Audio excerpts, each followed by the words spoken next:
this is a double-edged sword, okay?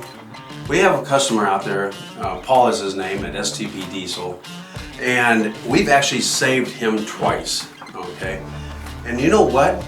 Each time that we saved him, we shut his truck down. But guess what? When he towed the truck in, changed the filters on the FASS because they did their job, they stopped the crap from getting to the expensive stuff upstream, okay? If you don't stop the crap down here, that crap goes into your injection system and wipes it out. And 100% of it, 50% of it, an injector. But you know what we did? We shut him down. Some people go, oh no! Well, guess what? If we wouldn't have, the fuel's gonna shut him down maybe 10 feet down the road or 15 feet down the road, okay? But you know what? He got towed in, but they had to dump the crap out of the tank. They put the tank back up after they got the crap out. Yeah, you have to put new fuel in, okay? And he started his truck up and he went down the road. Let's take the FASS out. Let's put the crap fuel back in. Put on our competitor that only takes out 66% of the water.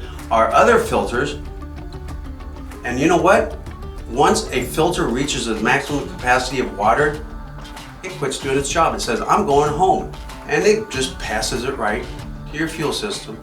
So now you're shut down 15 feet further down the road. Now you go in, you change the filters. If you start it up, if you change the filters and the injection pump, and you just change the filters, guess what? It's gonna go right on through another batch.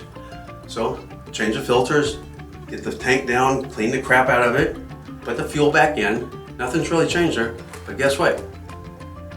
With the FASS on, you didn't have to replace any part of that injection system.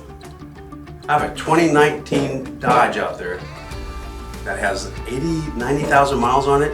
When it had 2,000-ish miles on it, I dumped all this water in. Look at that water going in. It didn't make it to the injection system, but if you would have had the stock filter or our competitor on there, you're replacing filters, fuel, cleaning tank, and injection system components. Paul, find a new fuel stop. Thank you, sir, for your business and your testimony.